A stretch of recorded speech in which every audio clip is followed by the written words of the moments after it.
Hello everyone, welcome back to our channel. This is Raj from Radical Descartes, your process automation strategist. आज हम बात करेंगे fertilisers and pesticide manufacturing process के बारे में और कैसे इस प्रोसेस में हर स्टेप पर लेवल सेंसर्स और स्विचेस का यूज होता है।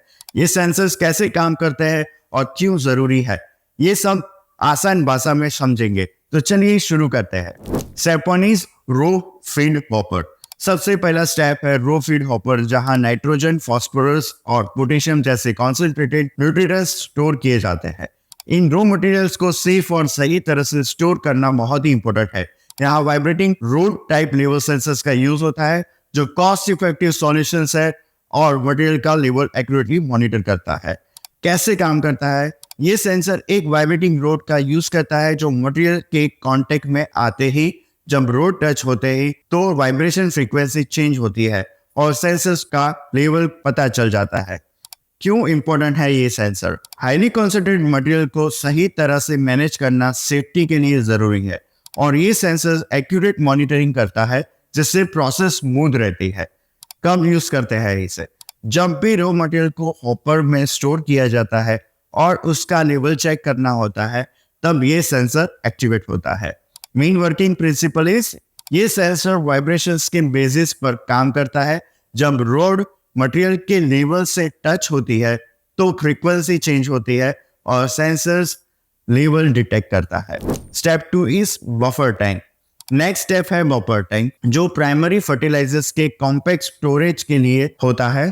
यहाँ vibrating fork level switch for solids use होता है, जो एक्यूरेट लेवल डिटेक्शन के लिए बेस्ट है।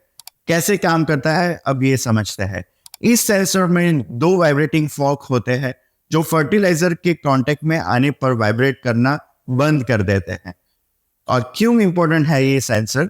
ये टैंक फर्टिलाइजर स्टोरेज के लिए है और एक्यूरेट मॉनिटरिंग सेफ्टी के लिए इंपॉर्टेंट है। इस सेंसर का कॉम्पैक्ट डिजाइन इसे आइडियल बनाता है। अब इसे कब यूज करना चाहिए ये समझते हैं। जब भी फर्टिलाइजर को बफर टैंक में स्टोर किया जाता है, ये सेंसर कंटिन्यूअसली लेवल को मॉनिटर करता है। Main working principle is, forks की वाइब्रेशन फ्रीक्वेंसी मटेरियल टच करने से चेंज होती है और ये सेंसर आउटपुट जनरेट करके सिस्टम को अलर्ट कर देता है। Step 3 is recycle bin hopper. Screening के बाद ओवर साइज ग्रेन्यूल को रिसाइकल करने के लिए रिसाइकल बिन हॉपर में भेजा जाता है। यहाँ RF admittance step level sensor use होता है, जो डस्टी एनवायरनमेंट में भी एक्यूरेट रीडिंग दे सकता है।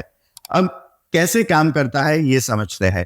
ये सेंसर रेडियो फ्रीक्वेंसी का यूज करता है और मटेरियल का लेवल मेजर करने के लिए यूज होता है। फ्रीक्वेंसी चेंज से सेंसर को मटेरियल का प्रेशर पता चल जाता है। अब समझते हैं क्यों इंपॉर्टेंट है ये सेंसर। डस्टी एनवायरनमेंट में ट्रेडिशनल सेंसर काम नहीं करते, लेकिन ये सेंसर स्पेशली डिजाइन है जो एक्यूरेट रीडिंग देते हैं। कब यूज करना चाहिए इसे?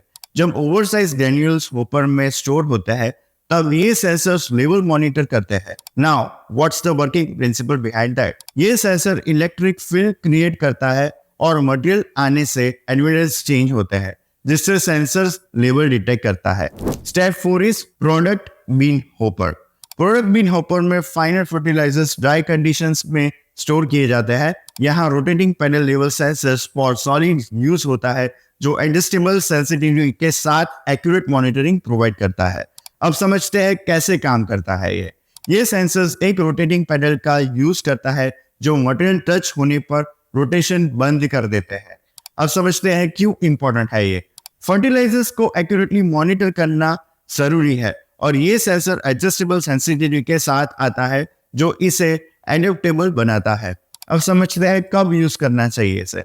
जब भी फर्टिलाइजर को हॉपर में स्टोर करते हैं, तब ये सेंसर्स लेवल कंटिन्यूअसली चेक करता है। Now let's understand what's the working principle behind that. Parallel freely rotate करते हैं जब मटेरियल कम होते हैं और कांटेक्ट होने पर रोटेशन बंद कर जाती है, जो सेंसर को आउटपुट जनरेट करने में मदद करता है। Now step 5 is acid tank. Acid tank में हाईली कॉन्सेंट्रेटेड सॉल्यूशन को स्पेशल प्रिकॉशंस के साथ स्टोर किया जाता है, इसलिए यहाँ tuning fork level switch with Halar coating use होता है। कैसे काम करता है अब ये समझते हैं। ये सेंसर लिक्विड लेवल डिटेक्ट करने के लिए ट्यूनिंग फॉक्स का यूज करता है। जब लिक्विड फॉक्स तक पहुंचते हैं, तब वाइब्रेशन बंद हो जाती है। क्यों इंपॉर्टेंट है ये सेंसर? कोरोजन से बचने के लिए हलार कोटिंग सेंसर को सेफ बनाती है, जो इस एप्लीकेशन के लिए परफेक्ट है। अब कब यूज करना चाहिए इसे? जब भी कंसंट्रेटेड एसिड्स को टैंक में स्टोर किया जाता है तब ये सेंसर लेवल मॉनिटर करता है। Now let's understand the working principle. Liquid forks को टच करने से फ्रीक्वेंसी चेंज होती है, जो सेंसर आउटपुट डिटेक्ट करता है। Now step 6 is bag house hopper. Last step है बैग हाउस होपर, जहां पे फर्टिलाइजर्स को लार्ज बैग्स में फिल किया जाता है। यहाँ vibrating fork level switch for solids का यूज होता है, जो फास्ट स्विचिंग फीचर्स प्रोवाइड करता है। अब समझते हैं कैसे काम करता है ये सेंसर वाइब्रेटिंग फॉक्स को यूज करता है, जो फर्टिलाइजर्स के लेवल तक पहुंचने पर वाइब्रेशंस बंद कर देते हैं। अब समझते हैं क्यों इंपॉर्टेंट है ये सेंसर। एक्यूरेट मॉनिटरिंग और फास्ट स्विचिंग पैकेजिंग प्रोसेस के लिए जरूरी है। कब यूज करना चाहिए इसे, ये समझना है। जब भी फर्टिलाइजर्स को बैग्स में फिल किया जाता है, ये सेंसर्स लेवल कंटिन्यूअसली मॉनिटर करता है। Now let's understand what's the working principle behind that. Vibration frequency के चेंज से सेंसर को लेवल का पता चल जाता है और आउटपुट जनरेट करता है। तो दोस्तों, आज हमने देखा कि कैसे फर्टिलाइजर और पेस्टिसाइड मैन्युफैक्चरिंग प्रोसेस में लेवल सेंसर्स और स्विचेस का यूज होता है। इन सेंसर्स की हेल्प से एक्यूरेट मॉनिटरिंग और सेफ्टी इंश्योर होती है। अगर आपको ये वीडियो पसंद आया हो तो please like, share and subscribe our YouTube channel. Thank you so much for watching. See you all in my next video.